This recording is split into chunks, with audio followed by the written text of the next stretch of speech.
Private नौकरी जो करे मिले न तनिको भाव, प्राइवेट नौकरी जो करे मिले न तनिको भाव, अब बीबी मन की ना मिले ताना मारे गाँव। तो दोस्तों आज आपका स्वागत करते हैं एक बहुत ही शानदार वीडियो में, जिसके अंतर्गत हम लोग बात करने वाले हैं क्लास 12 के इंग्लिश सब्जेक्ट के एक बहुत ही महत्वपूर्ण chapter I have a dream के कुछ बहुत ही इंपॉर्टेंट ऑब्जेक्टिव के बारे में। तो इसलिए आप कहीं मत जाइएगा, वीडियो के अंत तक बने रहिएगा और यदि आपको वीडियो अच्छा लगता है तो लाइक और शेयर जरूर कीजिएगा।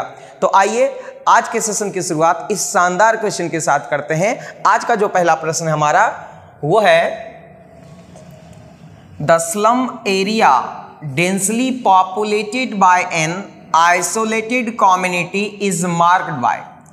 देखिए यहाँ पे क्या है कि पहला क्वेश्चन कहता है कि स्लम एरिया का मतलब होता है गंदा एरिया, है ना। स्लम मतलब क्या होता है? गंदी एरिया, जो गंदी बस्ती है उसके बारे में बात कर रहे हैं कि स्लम एरिया जो कि डेंसली पॉपुलेटेड होता है, जिसकी आबादी जो है वह बहुत क्या होती है? घनी होती है। वैसे एरिया को हम लोग जो है वह क्या कहते हैं? वैसे कम्युनिटी को क्या कहते हैं जो बिल्कुल अलग थलग होता है, जो मेन बस्ती से हट करके होता है। तो मेन बस्ती से हटकर जो गंदी बस्ती होती है, जो एकदम पूरा घना बसा होता है, उसको हम लोग क्या कहते हैं? तो उसको हम लोग कहते हैं क्या? तो उसको कहते हैं घीचो। क्या कहते हैं बाबू? घीचो। फिर से समझिएगा ध्यान से कि the slum area densely populated by an isolated community is marked by, जो मेन कम्युनिटी होता है, जो मुख्य कम्युनिटी होता है, उससे हट करके एक डेंसली पॉपुलेटेड वाला इलाका, जो गंदा इलाका होता है, उसको हम लोग क्या कहते हैं? तो उसको हम लोग घीटो कहते हैं। आशीष का मतलब क्या होता है? तो आशीष का मतलब होता है जन्नत या स्वर्ग होता है। आशीष का मतलब क्या होता है? जन्नत या स्वर्ग। बाकी हम लोग जानते हैं सेफ प्लेस के बारे में क्या होता है, तो सेफ प्लेस का मतलब होता है सुरक्षित स्थान। तो इस प्रकार से राइट आंसर क्या हो जाएगा? Option number C. ये बहुत ही इंपॉर्टेंट क्वेश्चन है, आप निश्चित रूप से इसे याद रखिएगा कि घीटो का मतलब क्या होता है कि गंदा इलाका, जो पूरा एकदम घना बसा हुआ है, गंदा है, स्लम इलाका है, उसको हम लोग घीटो बोलते हैं। अगले प्रश्न की तरफ चलें। इससे पहले एक बार आप वीडियो को लाइक कर दीजिए, अपने दोस्तों के साथ शेयर कर दीजिए और यदि आप हमारे चैनल पर नए हैं तो एक बार सब्सक्राइब बटन को जरूर दबा दीजिए। चलते हैं अगले प्रश्न की तरफ। क्वेश्चन है King is regarded as one of the greatest.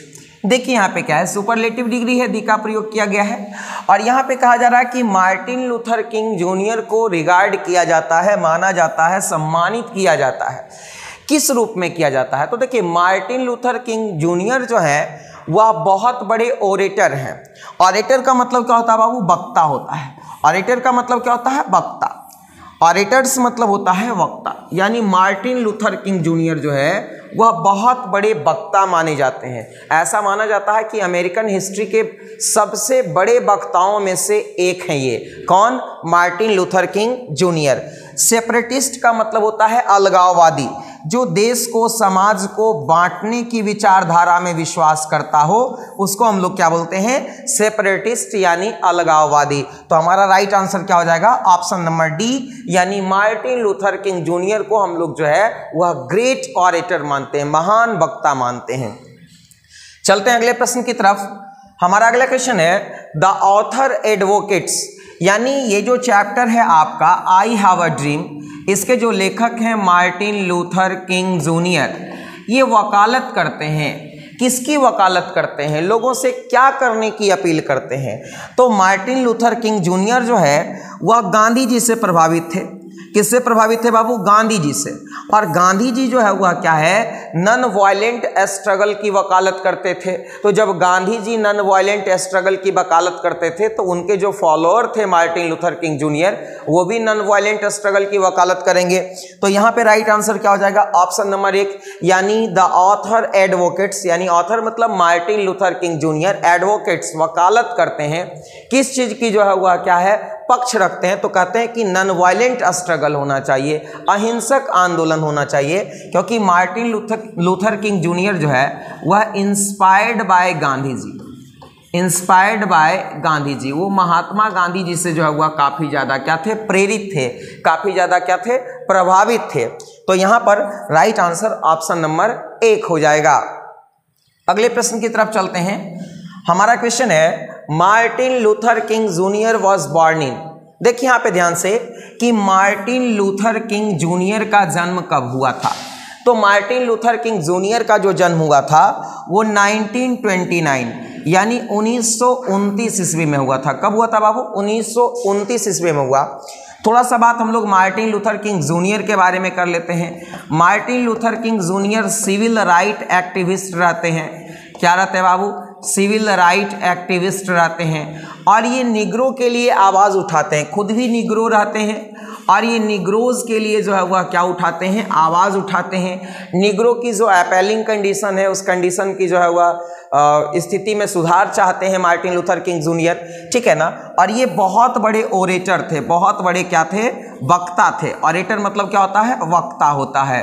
तो इस प्रकार से हमारा राइट आंसर क्या हो जाएगा? ऑप्शन नंबर बी हो जाएगा। अगले प्रश्न की तरफ चलते हैं। हमारा क्वेश्चन है Martin Luther King junior was assassinated on. देखिए यहाँ पे क्या है? एसेसिनेटेड का मतलब होता है राजनीतिक हत्या। एसेसिनेटेड का मतलब होता है राजनीतिक हत्या, यानी जिसकी हत्या राजनीति से प्रेरित होकर के की गई है उसको बोलते हैं एसेसिनेशन। अब देखिए यहाँ पे क्या है कि मार्टिन लूथर किंग जूनियर की एसेसिनेशन कब हुई थी, राजनीतिक हत्या कब हुई थी? तो वो तारीख था आपका, कौन सी तारीख था? अप्रैल 4 1968। क्या था? अप्रैल 4 1968। ये मेम्फिस टेनेसी का जगह था। 1968 में उनको गोली मार दी गई, उनकी हत्या कर दी गई। तो यहाँ पे राइट आंसर क्या हो जाएगा? ऑप्शन नंबर बी हो जाएगा। बात मार्टिन लूथर किंग जूनियर की कर लेते हैं। इनको 1964 में नोबेल प्राइज दिया गया। क्या दिया गया बाबू? नोबेल प्राइज दिया गया। और नोबेल प्राइज जो इनको दिया गया फॉर पीस, किस लिए दिया गया? शांति के लिए दिया गया। नोबेल प्राइज इनको दिया गया 1964 में यानी 1964 में शांति के लिए दिया गया। बहुत बार ये क्वेश्चन पूछ दिया जाता है कि मार्टिन लूथर किंग जूनियर को नोबेल प्राइज कब दिया गया? तो 1964 में दिया गया। और किस लिए दिया गया? तो पीस के क्षेत्र में दिया गया, शांति के लिए दिया गया। क्योंकि ये जो गोरे काले के बीच जो भेदभाव था उस भेदभाव को नॉन वायलेंट स्ट्रगल के बदौलत जो है वह समाप्त करने का इन्होंने काफ़ी सकारात्मक प्रयास किया था, इसलिए इनको जो है वह क्या मिला था? नोबेल प्राइज मिला था। एसेसिनेशन की स्पेलिंग आप याद रख सकते हैं। इनको एसेसिनेट कब किया गया था? तो अप्रैल 4 1968 मेम्फिस टेनेसी का जगह था। तो राइट आंसर ऑप्शन नंबर क्या हो जाएगा? बी हो जाएगा। ये जगह क्या था? Memphis Tennessee. Right answer option number B. अगले प्रश्न की तरफ चलते हैं। हमारा अगला क्वेश्चन है 1963 is not an and but a beginning. कहते हैं क्या कि 1963 यानी 1963 इज नॉट एन एंड, ये समाप्ति नहीं है, बट ए बिगनिंग, यह क्या है? शुरुआत है। यानी निग्रोज का जो स्ट्रगल है, निग्रोज का जो आंदोलन है उसकी शुरुआत है 1963, ये समाप्ति नहीं है। ये बातें कौन कह रहे हैं? तो ये बातें मार्टिन लूथर किंग जूनियर कह रहे हैं। कौन कह रहे हैं? मार्टिन लूथर किंग जूनियर कह रहे हैं। और ये बातें वो कब कह रहे हैं? तो ये बातें वो कह रहे हैं 28 अगस्त 1963 को। और कहाँ कह रहे हैं? तो कह रहे हैं भाषण देते वक्त Lincoln memorial hall Washington DC.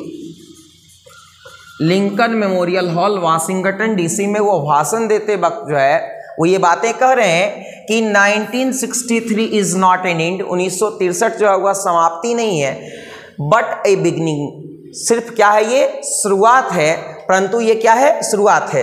तो यह लाइन जो है वह कहाँ से लिया गया है? तो यह लाइन किससे लिया गया बाबू? फटाक से बता दो। आई हैव ए ड्रीम से लिया गया है। यानी ऑप्शन नंबर डी हमारा क्या है? बिल्कुल सही है। बात आई हैव ए ड्रीम की कर लेते हैं। तो आई हैव ए ड्रीम जो है वह क्या है? एक स्पीच है। और यह speech Martin Luther King junior ने दिया था निग्रो लोगों को एड्रेस करते हुए। कब दिया था? 28 अगस्त 1963 को। कहाँ दिया था? तो Lincoln memorial hall Washington DC में। तो राइट आंसर हमारा कौन हो जाएगा जी? ऑप्शन नंबर डी हो जाएगा। अगले प्रश्न की तरफ चलते हैं। हमारा अगला प्रश्न कहता है I have a dream is a speech. अभी मैंने आपको बताया कि आई हैव अ ड्रीम क्या है, एक स्पीच है, और ये डिलीवर्ड बाय, किसके द्वारा डिलीवर किया गया है और कब डिलीवर किया गया है। तो देखिए यहाँ पे क्या है, delivered by Martin Luther King junior, और कब डिलीवर किया गया, ऑन। देखिए यहाँ पे क्या है कि आई have a dream is a speech, I have a dream एक स्पीच है, delivered by Martin Luther King junior, जो कि मार्टिन लूथर किंग जूनियर के द्वारा डिलीवर किया गया। कब किया गया, तो ये किया गया 28 अगस्त 1963 को। कब किया गया बाबू, 28 अगस्त 1963 को, और जगह क्या था, Lincoln memorial hall, Washington DC. Lincoln memorial hall, Washington DC, ये निश्चित रूप से याद रखिएगा, ठीक है ना। और ये इनका बहुत ही रिवॉल्यूशनरी स्पीच था, जिसका बहुत बड़ा प्रभाव पड़ा, और पूरी की पूरी जो है वह अमेरिका में जो स्ट्रगल थी वो पूरी की पूरी उसका तरीका चेंज हो गया और काफ़ी ज़्यादा सक्सेसफुल रहा। आगे चलते हैं अगले प्रश्न की तरफ। America gave the Negro people, America ने निग्रो लोगों को दिया। तो अमेरिका ने निग्रो लोगों को कैसा चेक दिया, कैसा वादा दिया, तो कहते हैं कि अमेरिका ने निग्रो पीपल को एक बैड चेक दिया, यानी एक जो है वह बुरा चेक दिया। बुरा चेक कहने का मतलब ये है कि वैसा चेक जिसमें फंड ही ना हो, मतलब इनको आज़ाद करने की घोषणा तो कर दिया लेकिन इनको आज़ाद नहीं किया, यानी निग्रो लोगों को आज़ाद करने की बात तो कह दिया लेकिन इनको आज़ादी नहीं मिली। इसलिए यहाँ पे हम लोग कह रहे हैं कि America gave the Negro people, America ने निग्रो लोगों को दिया, तो क्या दिया, ए बैड चेक, एक बुरा चेक जो है दिया, और जो कि यह कह करके वापस कर दिया गया कि इसमें फंड नहीं है, यानी इस चेक को इनसफिशिएंट फंड कह करके, इनसफिशिएंट फंड कह करके क्या कर दिया गया, वापस कर दिया गया। तो राइट आंसर क्या हो जाएगा, ऑप्शन नंबर बी। अगले प्रश्न की तरफ चलते हैं। क्वेश्चन है, by the singing of the emancipation proclamation the hopes of the Negro population. देखिए यहाँ पे क्या कहा जा रहा है कि by singing of the emancipation proclamation, यानी जो है वह आज़ादी की घोषणा के बाद, आज़ादी की उद्घोषणा के बाद the hopes of Negro population, Negro लोगों की जनसंख्या, निग्रो लोगों की जो जनसंख्या थी उसकी उम्मीदों पर क्या असर पड़ा, यानी जो आज़ादी की उद्घोषणा हुई, निग्रो लोगों को जो आज़ाद करने की बात हो गई कि अब किसी प्रकार का भेदभाव नहीं रहेगा, तो इस उद्घोषणा का निग्रो आबादी पर क्या असर पड़ा। तो निग्रो आबादी पर क्या असर पड़ा, तो देखिए उसकी उम्मीदें जो है वह क्या है, अनफुलफिल्ड रह गई। रिमेंड अनफुलफिल्ड का मतलब होता है उसकी उम्मीदें जो है वह अनफुलफिल्ड रह गई, क्योंकि कह तो दिया गया, इमेंसिपेशन प्रोक्लेमेशन की घोषणा तो हो गई, लेकिन निग्रो लोगों को जो है वह आज़ादी नहीं मिली, यानी उसकी जो उम्मीदें हैं वो अनफुलफिल्ड रह गई, उसको पूरा नहीं किया जा सका। क्लियर है, तो राइट आंसर क्या हो जाएगा, ऑप्शन नंबर सी हो जाएगा। इस तरह के क्वेश्चन को आप निश्चित रूप से याद रखिएगा, बहुत ही इंपॉर्टेंट है कि by singing of the emancipation proclamation, emancipation proclamation के सिंगिंग के बाद, उसकी घोषणा के बाद जो है वह निग्रो लोगों की उम्मीदों पर क्या असर पड़ा, तो निग्रो लोगों की उम्मीदें जो है वह क्या है, जस का तस रहा, उस पर कोई प्रभाव नहीं पड़ा। अगले प्रश्न की तरफ चलिए। हमारा क्वेश्चन है, टू ओवरलुक, ओवरलुक का मतलब क्या होता है जी, अनदेखा करना। ओवरलुक का मतलब क्या होता है, अनदेखा करना। To overlook the Negro would be, देखिए यहाँ पे क्या कहते हैं, मार्टिन लूथर किंग जूनियर कहते हैं कि निग्रो को अनदेखा करना, तो निग्रो को अनदेखा करना, निग्रो लोगों की डिमांड को अनदेखा करना, वो खतरनाक हो सकता है, वो जानलेवा हो सकता है। तो राइट आंसर क्या हो जाएगा, फैटल। फैटल मतलब होता है जानलेवा या खतरनाक। फैटल मतलब क्या होता है, जानलेवा या खतरनाक। लेखक कहते हैं, मार्टिन लूथर किंग जूनियर कहते हैं कि अगर निग्रो की जो डिमांड है, अगर उसको जो है वह अनदेखा किया गया तो स्थितियां बिगड़ सकती है, स्थितियां जो है वह खतरनाक हो सकती है। तो इस प्रकार से right answer option number C होगा। अगले प्रश्न की तरफ चलते हैं। क्वेश्चन है, the negro made the pledge that they will always march. देखिए यहाँ पे क्या है, 28 अगस्त 1963 को जब मार्टिन लूथर किंग जूनियर है ना Lincoln memorial hall Washington DC में भाषण दे रहे थे, तो वो निग्रो लोगों को कहते हैं कि निग्रो लोग ये शपथ ले कि अगर वो यहाँ से आगे बढ़ता है तो वो हमेशा चाहे कोई भी परिस्थिति हो आगे ही बढ़ते रहेगा, पीछे नहीं हटेगा। यानी अपने आंदोलन को वो तब तक कंडक्ट करते रहेगा, तब तक जारी रखेगा जब तक कि उसको उसकी मांगे ना मिल जाए। तो यहाँ पर देखिए क्या है, ये बहुत ही इंपॉर्टेंट क्वेश्चन है और पिछले साल यहाँ से प्रश्न भी रहा था कि negro made the pledge, negro लोगों ने एक शपथ लिया दैट कि they will always march ahead, वे लोग हमेशा जो है वह क्या है आगे बढ़ेंगे, पीछे नहीं हटेंगे, चाहे लाठी चले या गोली चले, कोई भी परिस्थिति में हम तब तक पीछे नहीं हटेंगे जब तक कि हमको हमारी मांगे ना मिल जाए। राइट आंसर क्या हो जाएगा, ऑप्शन नंबर ए हो जाएगा, यानी Negro will always march ahead.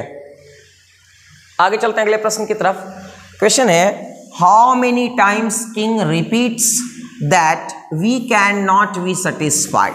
देखिए यहाँ पे कहा जा रहा पूरे speech I have a dream में मार्टिन लूथर किंग जूनियर कितने बार इस बात को दोहराते हैं कि we can not be satisfied, we can not be satisfied, हम लोग तब तक संतुष्ट नहीं हो सकते, हम लोग तब तक संतुष्ट नहीं हो सकते। ये बातें उन्होंने कितने बार दोहराने का काम किया है, तो जी हाँ, ये बातें उन्होंने 5 टाइम्स दोहराने का काम किया है। कितने बार दोहराने का काम किया है, 5 टाइम्स दोहराने का काम किया है। We can not be satisfied until the basic mobility of the Negroes to a larger, है ना, इस तरह से जो है वह बार बार उन्होंने जो है वह दोहराने का काम किया है। तो राइट आंसर क्या हो जाएगा, 5 टाइम्स। अगले प्रश्न की तरफ चलते हैं। कहते हैं क्या, the word moments mean stand for, एक शब्द है मोमेंटस। मोमेंटस का मतलब होता है यादगार, महत्वपूर्ण, महत्वपूर्ण, यादगार। कोई चीज़ें ऐसी होती है जो हमारे लिए बहुत महत्वपूर्ण होती है, बहुत यादगार होती है, उसको हम लोग मोमेंटस बोलते हैं। तो वही कहा जा रहा कि मोमेंटस का मतलब क्या, स्टैंड फॉर का मतलब होता है समझते हैं, मोमेंटस शब्द का मतलब क्या समझते हैं, तो मोमेंटस का मतलब होता है वेरी इंपॉर्टेंट, बहुत महत्वपूर्ण, बहुत यादगार। मोमेंटस का मतलब होता है बहुत महत्वपूर्ण, बहुत यादगार। राइट आंसर क्या हो जाएगा, ऑप्शन नंबर सी हो जाएगा। अगले प्रश्न की तरफ चलते हैं।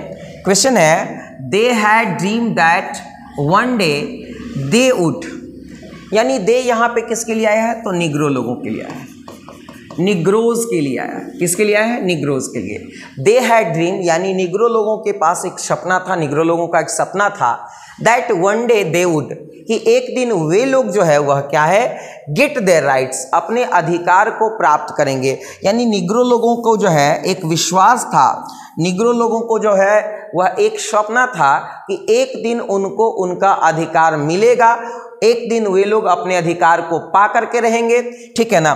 तो यहाँ पे देखिए, दे हैड ड्रीम, दे मतलब निग्रोज, निग्रोज लोगों का सपना था दैट कि वन डे एक दिन they would get their rights, वे लोग अपने अधिकार को क्या करेंगे, प्राप्त करेंगे। राइट आंसर हमारा क्या हो जाएगा, ऑप्शन नंबर सी हो जाएगा। अगले प्रश्न की तरफ चलते हैं। क्वेश्चन है, racial discrimination, racial discrimination is against, racial discrimination का मतलब होता है नस्ल भेद। क्या होता है बाबू, नस्ल भेद। देखिए यहाँ पे क्या है, अब जो ये नस्ल भेद होता है, जो काले गोरे लोगों के बीच में भेदभाव होता है कि गोरे लोगों के साथ काले लोग नहीं चल सकते, नहीं खा सकते, गोरे लोगों के बराबर उनका अधिकार जो है वह नहीं है, तो ये जो है वह कहलाता है रेशियल डिस्क्रिमिनेशन। और रेशियल डिस्क्रिमिनेशन किसके खिलाफ है भाई, किसके विरुद्ध है, तो जाहिर सी बात है कि ये ह्यूमन राइट के विरुद्ध है। मानव जो अधिकार है, मानवता के अधिकार के खिलाफ है। आप किसी मानव को जो है वह उसके रंग के आधार पर, नस्ल के आधार पर, जाति के आधार पर, लिंग के आधार पर जो है वह आकार के आधार पर, प्रकार के आधार पर भेदभाव नहीं कर सकते हो, ठीक है ना। तो यहाँ पे बहुत ही इंपॉर्टेंट क्वेश्चन है कि रेशियल डिस्क्रिमिनेशन इज अगेंस्ट, यानी रेशियल डिस्क्रिमिनेशन जो है वह किसके खिलाफ है, तो रेशियल डिस्क्रिमिनेशन जो है ये ह्यूमन राइट्स के खिलाफ है, यानी मानव अधिकारों के खिलाफ है। किसके खिलाफ है बाबू, मानव अधिकारों के क्या है, खिलाफ है। तो राइट आंसर ऑप्शन नंबर क्या हो जाएगा, डी हो जाएगा। अगले प्रश्न की तरफ चलते हैं। हमारा क्वेश्चन है, I have a dream is written by, I have a dream जो है वह लिखा गया है, तो आई हैव अ ड्रीम एक स्पीच है, ये तो आपको याद रखना है। और ये जो स्पीच है ये मार्टिन लूथर किंग जूनियर के द्वारा क्या की गई है, लिखी गई है, या मार्टिन लूथर किंग जूनियर के द्वारा क्या किया गया है, डिलीवर किया गया है। यानी राइट आंसर क्या हो जाएगा, option number C, I have a dream जो है वह मार्टिन लूथर किंग जूनियर के द्वारा दिया गया है और यह एक क्या है, स्पीच है। देखिए यहाँ पे क्या है, ध्यान से देखिएगा। अगले प्रश्न की तरफ चलें। हमारा अगला क्वेश्चन क्या कहता है, Martin Luther King junior has retain the lesson. Martin Luther King junior ने कौन सा लेसन लिखा है? तो मार्टिन लूथर किंग जूनियर ने जो है वह कौन सा लेसन लिखा बाबू, आई हैव अ ड्रीम। कौन सा लेसन लिखा है, आई हैव अ ड्रीम। और आई हैव अ ड्रीम एक स्पीच, क्या है, स्पीच है। आगे चलते हैं अगले प्रश्न की तरफ। Martin Luther King junior belong to. देखिए सबसे पहला तो ये याद रखना है कि बिलोंग के साथ टू प्रीपोजिशन का प्रयोग किया जाता है। तो मार्टिन लूथर किंग जूनियर कहाँ से बिलोंग करते हैं? तो मार्टिन लूथर किंग जूनियर जो है वह यूएसए से बिलोंग करते हैं, यानी यूएसए मतलब अमेरिका से। कहाँ से बिलोंग करते हैं बाबू, अमेरिका से बिलोंग करते हैं। तो राइट आंसर क्या हो जाएगा, ऑप्शन नंबर डी हो जाएगा। क्लियर है? अगले प्रश्न की तरफ चलते हैं। हमारा क्वेश्चन है the condition of the dash, the condition of the dash is uplink. देखिएगा ध्यान से, किसकी कंडीशंस जो है वह, किसकी स्थितियां जो है वह अपलिंग मतलब होता है डरावना, एकदम भयानक जिसको बोल सकते हैं, भयानक या डरावना। यानी किसकी जो कंडीशन है वो डरावनी, एकदम पूरा भयानक स्थिति में जी रहा है। कौन जी रहा भाई? तो लेखक कहते हैं क्या, निग्रोज। निग्रो लोग जो है एकदम भयानक स्थिति में जरा, उसकी जो स्थिति है वो काफ़ी बद से बदतर है, एकदम उसकी स्थिति जो है वह अपलिंग है, यानी भयानक है, बिल्कुल जो है वह डरावना स्थिति है। ध्यान से देखिएगा यहाँ पे, निग्रो की स्थिति जो है वह बिल्कुल क्या है, डरावना है। तो राइट आंसर ऑप्शन नंबर क्या हो जाएगा, बी हो जाएगा। अगले प्रश्न की तरफ चलते हैं।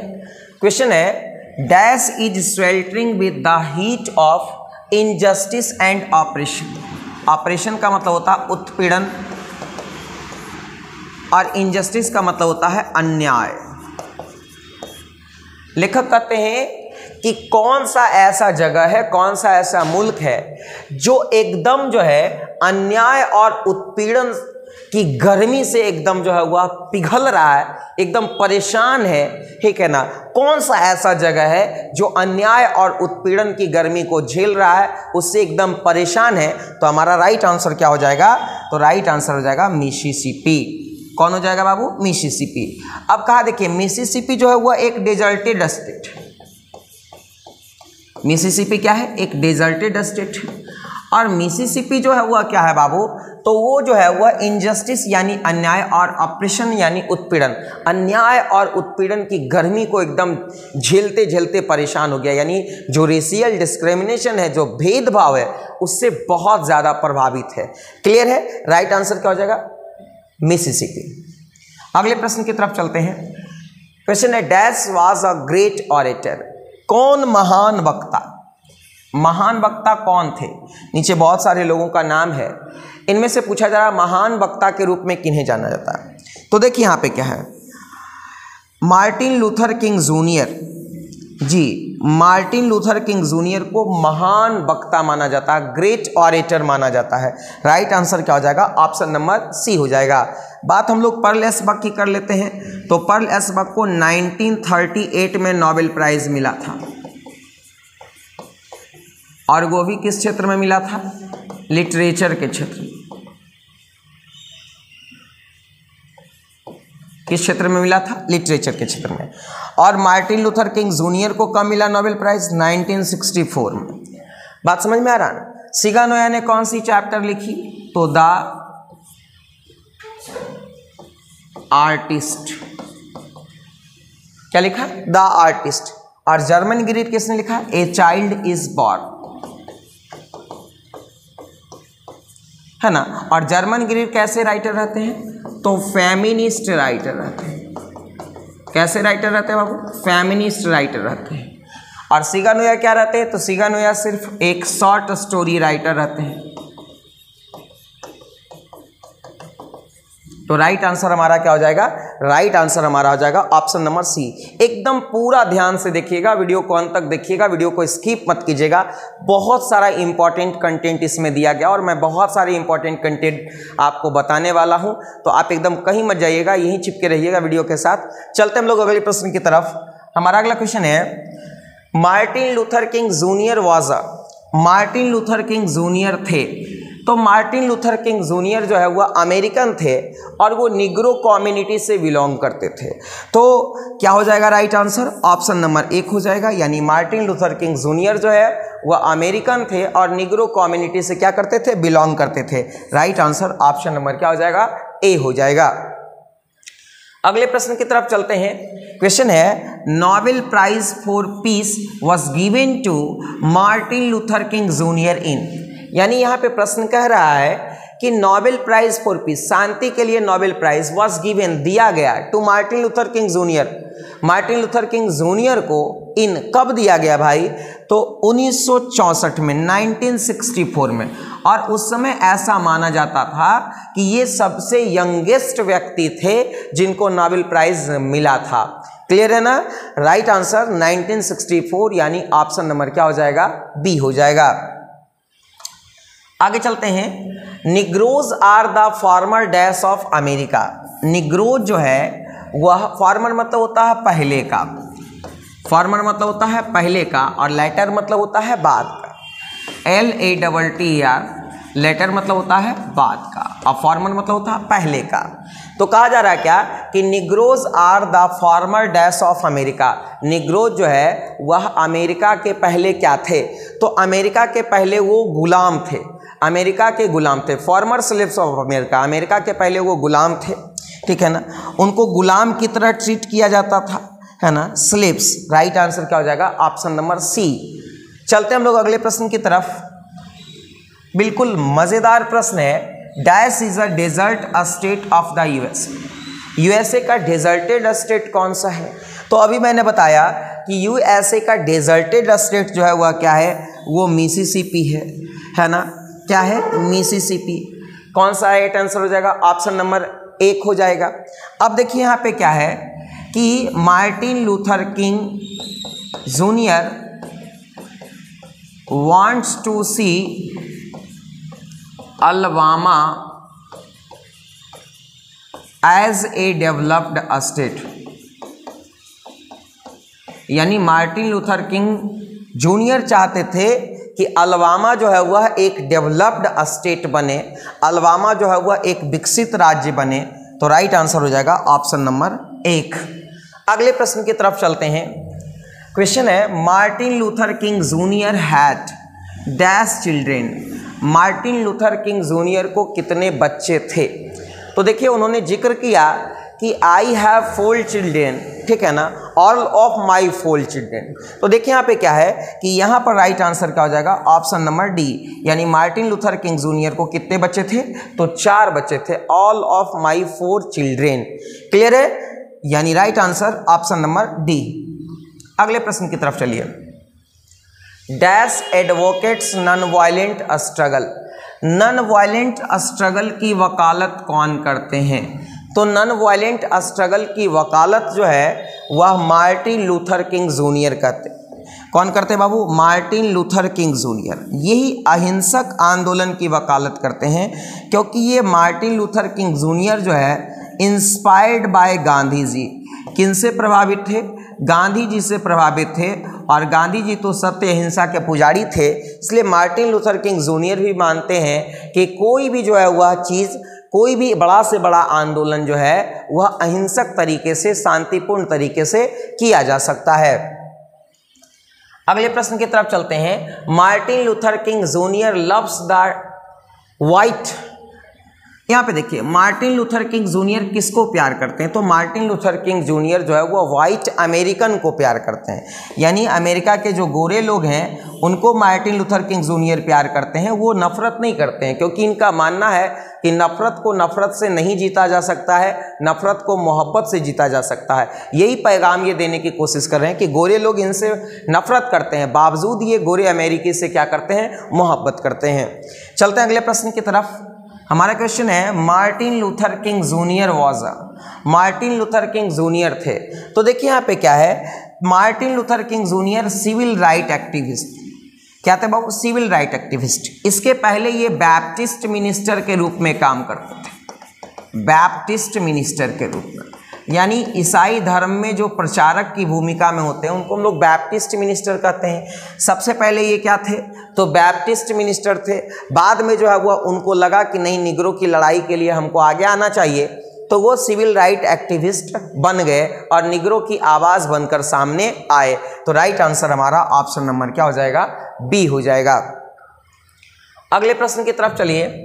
Martin Luther King junior delivered his speech in Washington DC on August, यानी मार्टिन लूथर किंग जूनियर ने जो है वो अपना भाषण दिया था।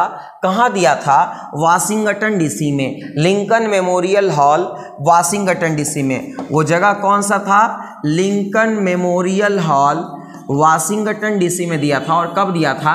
तो 28 अगस्त 1963 को, यानी 28 अगस्त 1963, यानी राइट आंसर क्या हो जाएगा? तो right answer option number B हो जाएगा। बात हम लोग अगले प्रश्न की करेंगे। Martin Luther King junior dislikes dash discrimination, यानी Martin Luther King junior, discrimination का मतलब क्या होता है बाबू? भेदभाव। यानी मार्टिन लूथर किंग जूनियर किस प्रकार के भेदभाव को नापसंद करते थे, उससे नफरत करते थे। तो कहा जा रहा है क्या कि मार्टिन लूथर किंग जूनियर जो है वह रेशियल डिस्क्रिमिनेशन यानी नस्ल भेद से नफरत करते थे। रेशियल डिस्क्रिमिनेशन का मतलब होता है नस्ल भेद से नफरत करना, यानी वो काले गोरे के बीच जो भेद था इससे वो नफरत करते थे। क्लियर है? इससे पहले कि हम लोग आगे बढ़ें, फटाफट एक बार लाइक बटन को हिट कर दीजिए। जो लोग अभी तक लाइक नहीं किए हैं सेशन को, जल्दी से अपने दोस्तों के साथ शेयर कर दीजिए, और जो अभी चैनल पे नए हैं सब्सक्राइब करके बेल आइकन को ज़रूर प्रेस कर दीजिए। चलते हैं अगले प्रश्न की तरफ।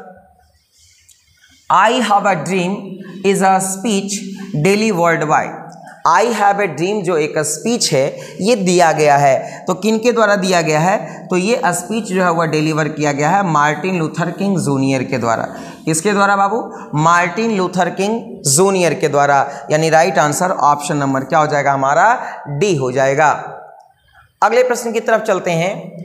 कहता है the bank of justice is, कहता कि निग्रो के लिए जो है बैंक ऑफ जस्टिस, न्याय का जो बैंक है वो क्या हो गया है? यानी न्याय का बैंक जो है दिवालिया बोल गया है, इसीलिए निग्रो के साथ इतना क्या किया जा रहा है? अन्याय किया जा रहा है। यही बात यहाँ पे कहा जा रहा है कि बैंक ऑफ जस्टिस यानी न्याय की जो बैंक है इज बैंकरप्ट, यानी एकदम दिवालिया बोल गया है। न्याय के बैंक को दिवालिया बोल गया है, न्याय के बैंक का, इसलिए निग्रो के साथ इतना क्या किया जा रहा है? अन्याय किया जा रहा है। तो बैंकरप्ट मतलब क्या होता है बाबू? दिवालिया, यानी the bank of justice is bankrupt for the Negro people, for the Negro people. Option number 1 हमारा बिल्कुल क्या है?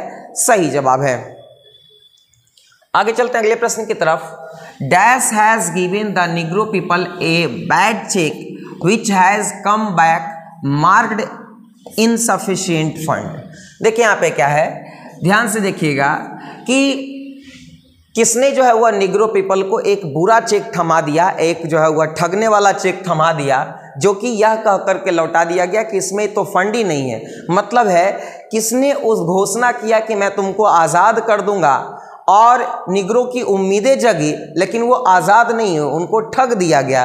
तो जाहिर सी बात है क्या है कि अमेरिका ने जो है वह क्या किया था? इमेंसिपेशन प्रोक्लेमेशन पे साइन किया था। उसने जो है वह निग्रो लोगों को आज़ाद करने की बात कही थी, उसको उसका अधिकार देने की बात कही थी, लेकिन फिर जो है वह क्या किया कि उसने अधिकार उसको नहीं दिया। तब निग्रो लोग जो है वह आंदोलन पे क्या हो गए? उतारू हो गए। तो राइट आंसर क्या हो जाएगा? ऑप्शन नंबर सी हो जाएगा। अगले प्रश्न की तरफ चलते हैं। क्वेश्चन है 100 ईयर्स लेटर, 100 वर्ष बाद, the life of the Negro is, कहते हैं कि निग्रो का जो जीवन है मतलब जिस समय इमेंसिमेशन प्रोक्लेमेशन पे साइन हुआ था, तो इमेंसिमेशन प्रोक्लेमेशन पे साइन हुआ था, उसके 100 वर्ष बाद भी जो निग्रो की स्थिति है, 100 वर्ष बाद भी निग्रो की जो स्थिति है वो एकदम समझ लीजिए कि भेदभाव के बेड़ियों में क्या है, जकड़ा हुआ है। तो कहते हैं क्या, इसका राइट आंसर हो जाएगा चेन ऑफ डिस्क्रिमिनेशन। देखिए यहाँ पे क्या है कि 100 years later the life of the Negro is chain of discrimination, यानी उसका जो लाइफ है वो चेन ऑफ डिस्क्रिमिनेशन में, यानी भेदभाव की जंजीर में जो है वह क्या है, जकड़ा हुआ है ना। क्लियर है? आगे चलते हैं अगले प्रश्न की तरफ। आई have a dream phrase is repeated.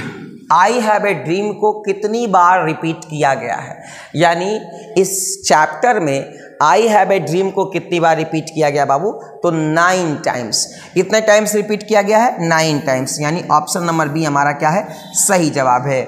I have a dream को 9 बार बोला गया है पोएट के द्वारा। राइट आंसर ऑप्शन नंबर क्या हो जाएगा, बी हो जाएगा। ये सब प्रश्न बहुत आसान है, बहुत छोटे हैं, आप निश्चित रूप से इसको क्या कर रखिएगा, याद रखिएगा। अगले प्रश्न की तरफ चलते हैं। क्वेश्चन है, in the process of gaining our rightful place we must not be guilty of wrongful deeds is a line taken from. कहते हैं क्या कि in the process of gaining our rightful place, अपने सही स्थान को पाने के लिए, उस प्रक्रिया में, अपने हक को पाने की प्रक्रिया में, we must not be guilty of wrongful deeds, हम लोगों को बुरे कर्मों का गवाह नहीं बनना चाहिए। यानी सही चीज़ को पाने की प्रक्रिया में बुरे कर्म हम लोगों को नहीं करना चाहिए, यानी अच्छे चीज़ों को अच्छे तरीके से ही पाया जाता है। ये बातें किसने कही, तो ये बातें मार्टिन लूथर किंग जूनियर ने कही।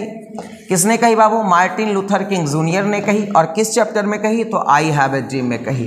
कि देखिए यहाँ पे क्या है कि in the process of gaining our rightful place, सही स्थान पाने के लिए, सही अधिकार पाने के लिए, we must not be guilty of wrongful deeds, हमें किसी भी कीमत पर बुरे चीज़ों का, बुरे कर्मों का गवाह नहीं होना चाहिए। आगे चलते हैं अगले प्रश्न की तरफ। We hold these truths to be self evident that all man are created equal. ये बहुत ही इंपॉर्टेंट लाइन है, लाइन से क्वेश्चन पूछता है, इसलिए आप याद रखिएगा कि वी होल्ड दिस ट्रूथ, हम लोगों को इन सत्य को निश्चित रूप से ध्यान में रखना चाहिए, खुद को गवाह मान करके, कि all man are created equal, सारे इंसान को गॉड ने क्या बनाया, बराबर बनाया है, एक समान बनाया है, चाहे वो गोरा हो चाहे वो काला हो, सबको ईश्वर ने एक जैसा बनाया है, एक समान बनाया है। तो ये लाइन जो है वह मार्टिन लूथर किंग जूनियर ने कही। किसने कही बाबू, मार्टिन लूथर किंग जूनियर ने कही कि सभी व्यक्ति को ईश्वर ने एक जैसा बनाया। वी होल्ड दीज ट्रूथ्स, हम लोगों को ये सत्य को निश्चित रूप से मानना चाहिए, स्वीकारना चाहिए। टू बी सेल्फ एविडेंट, खुद को गवाह मान करके ये बात स्वीकार करनी चाहिए कि all man are created equal, सारे इंसान को ईश्वर ने या जो कोई भी बनाने वाले हों उन्होंने जो है वह क्या बनाया है, समान बनाया है। आगे चलिए, कहता है and as we walk we make the pledge that we shall always march ahead. देखिए यहाँ पे क्या है, and as we walk we make the pledge that we shall always march ahead. कहा जा रहा है क्या कि जैसे हम लोग आगे बढ़ेंगे अपने संघर्ष को लेकर के, हम लोग ये शपथ लें कि हम लोग चाहे परिस्थितियां जो भी रहे, हम लोग हमेशा आगे बढ़ेंगे, हम लोग पीछे नहीं हटेंगे। ये बातें जो है वह मार्टिन लूथर किंग जूनियर कर रहे हैं लिंकन मेमोरियल हॉल में भाषण देते वक्त। और स्वाभाविक है कि ये बातें कहाँ से ली गई है, तो ये बातें आई हैव ए ड्रीम से ली गई है। Right answer option number B होगा। अगले प्रश्न की तरफ चलते हैं। क्वेश्चन है which of the following is a word of Martin Luther King junior. देखिए यहाँ पे क्या है, ध्यान से देखिएगा, माफ कीजिएगा। विच of the following is a work of Martin Luther King junior. निम्नलिखित में से कौन मार्टिन लूथर किंग जूनियर की रचना है। तो निम्नलिखित में से कौन मार्टिन लूथर किंग जूनियर की रचना है, तो देखिए अ स्ट्रेंथ टू लव, ये इनकी रचना है। A stride towards freedom, the Montgomery story, ये भी इनकी रचना है। व्हाई कैन नॉट वेट, है ना, ये भी इनकी रचना है। तो यानी सभी इनकी रचना है। राइट आंसर क्या हो जाएगा, option number D, a strength to love, stride towards freedom, the Montgomery story और why we can not wait, ये तीनों के तीनों इनकी क्या है, रचना है। चलते हम लोग अगले प्रश्न की तरफ। हमारा अगला क्वेश्चन है, इसमें जो है इस स्लाइड में हम लोग बात करेंगे कुछ इंपॉर्टेंट पॉइंट्स के जो परीक्षा के दृष्टिकोण से बहुत इंपॉर्टेंट है। देखिए यहाँ पे कहा जा रहा है, लेखक कहते हैं कि let freedom ring from, let freedom ring from, यानी फ्रीडम की जो आवाज आनी चाहिए वो कहाँ कहाँ से आनी चाहिए। तो लेखक कहते हैं prodigious hill stop of new Hampshire, new Hampshire के प्रोडिजियस हिल स्टॉप से जो है प्रमुख पहाड़ की चोटी से जो है वह आवाज आनी चाहिए, आज़ादी की मांग उठनी चाहिए। कहते हैं हाइटेनिंग एलिगेंसीज ऑफ पेनिसिल्वेनिया, कहते हैं कि पेनिसिल्वेनिया के जो है वह हाइटेनिंग एलिगेंसीज से भी जो है वह क्या है, आज़ादी की मांग उठनी चाहिए। स्नो कैप्ड रॉकीज ऑफ कॉलिडो, कॉलिडो के स्नो कैप्ड रॉकीज से भी जो है वह आज़ादी की मांग उठनी चाहिए। कहते हैं क्या, कैलिफोर्निया के कर्विक्वस पिक से, मतलब घुमावदार पहाड़ियों से की चोटियों से भी जो है वह आज़ादी की मांग उठनी चाहिए। और कहते हैं क्या है ना, stone mountain of Georgia, Georgia के स्टोन माउंटेन से भी आज़ादी की आवाज़ उठनी चाहिए। और कहता क्या, lookout mountain of Tennessee, Tennessee के जो है वह लुकआउट माउंटेन से भी जो है वह आज़ादी की आवाज़ जो है वह उठनी चाहिए। एक बार फिर से हम लोग रिपीट कर लेते हैं, ध्यान से देखिएगा। न्यू हैम्पशायर के प्रोडिजियस हिल स्टॉप से जो है वह आज़ादी की आवाज़ उठनी चाहिए। पेनिसिल्वेनिया के जो है वह क्या है, तो हाइटेनिंग एलिगेंसीज से जो है वह आज़ादी की आवाज़ उठनी चाहिए। कॉलोराडो के जो है वह स्नो कैप्ड रॉकीज से आज़ादी की आवाज़ उठनी चाहिए। कैलिफोर्निया के जो है वह कर्विक्वस पिक से जो है वह आज़ादी की आवाज़ उठनी चाहिए। जॉर्जिया के जो है वह स्टोन माउंटेन से आज़ादी की आवाज़ उठनी चाहिए। और टेनेसी के जो है वह लुकआउट माउंटेन से भी आज़ादी की आवाज़ उठनी चाहिए। ये बहुत ही इंपॉर्टेंट स्लाइड है, 2-3 बार आप देखिएगा, निश्चित रूप से याद हो जाएगा। अगर आपको वीडियो एक बार में नहीं समझ में आता तो 2 बार 3 बार आप निश्चित रूप से देखिए, तब तक देखिए जब तक कि आपका सारा डाउट क्लियर ना हो जाए। चलते हम लोग अगले प्रश्न की तरफ। देखिए यहाँ पे भी हम लोग बात करेंगे इंपॉर्टेंट पॉइंट की। कुछ बहुत ही इंपॉर्टेंट पॉइंट है जो एग्जामिनेशन में पूछे जाते हैं, आप निश्चित रूप से उसे याद रखिएगा। कहते हैं Martin Luther King junior wants to see as a developed state, Martin Luther King junior किसको डेवलप्ड स्टेट के रूप में देखना चाहते हैं, तो Martin Luther King junior Alabama को जो है वह डेवलप्ड स्टेट के रूप में देखना चाहते हैं। यह भी एक बहुत ही इंपॉर्टेंट ऑब्जेक्टिव आपका बनेगा कि मार्टिन लूथर किंग जूनियर किसको जो है डेवलप्ड स्टेट के रूप में देखना चाहते हैं, तो अलबामा को। Negro is still dash in the corner of American society and find himself an exile in his own land, यानी निग्रो जो है वह अभी भी क्या है कि अमेरिकी समाज में किसी कोने में जो है वह खुद को एकदम समेटे हुए है और खुद को ऐसा महसूस कर रहा कि जैसे अपने ही देश में उसको किसी ने देश से बाहर कर दिया गया है, देश से बाहर कर दिया है। तो Negro is still languishing, Negro is still languishing in the corner of American society. ये शब्द याद रखना, इसलिए मैंने इसको सेपरेट किया है ताकि आप वर्ड पे विशेष फोकस कर सकें। We have come here today to dramatise and dash condition, कहते हैं आज हम लोग उजागर करने आए हैं एक भयानक स्थिति की, निग्रो की भयानक स्थिति की। तो यहाँ पे क्या हो जाएगा, अपैलिंग कंडीशन। राइट आंसर क्या हो जाएगा, अपैलिंग, यानी we have come here today to dramatize an appalling condition.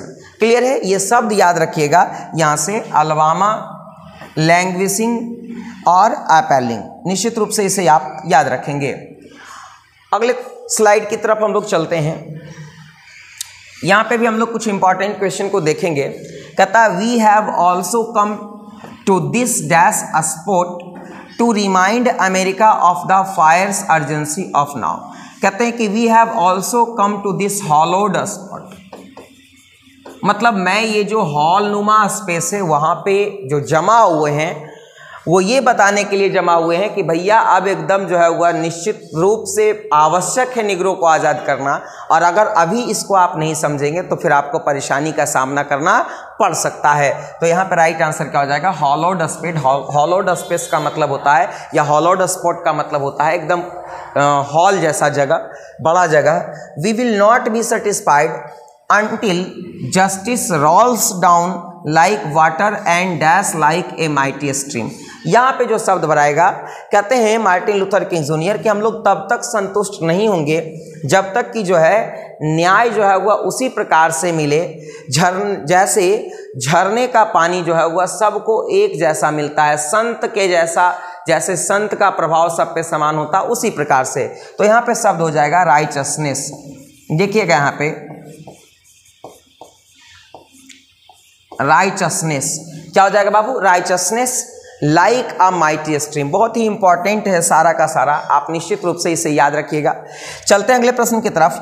I am not unmindful that, कहते हैं मुझे इस बात को लेकर जरा भी संदेह नहीं है कि some of you have come here out of great trials and, कहते हैं कि मुझे इस बात में जरा भी संदेह नहीं है कि आप लोग जो है, आप लोग में से बहुत सारे लोग जो है वह यहाँ आए हैं बहुत सारी समस्याओं को झेल करके, बहुत सारे पीड़ाओं को झेल करके। तो यहाँ ट्रायल एंड ट्राइबुलेशंस, यहाँ पर राइट आंसर क्या हो जाएगा, ट्राइबुलेशंस। तो आप इसे निश्चित रूप से याद रखिएगा। तो दोस्तों उम्मीद करते हैं कि ये वीडियो आपको काफ़ी अच्छा लगा होगा, आपको बहुत मज़ा आया होगा वीडियो देख करके। तो जल्दी से वीडियो को लाइक कर दीजिए, कमेंट करके बताइए कैसा लगा, अपने दोस्तों के साथ ज़रूर शेयर कीजिए। आज के लिए इतना ही, बहुत बहुत धन्यवाद आपका।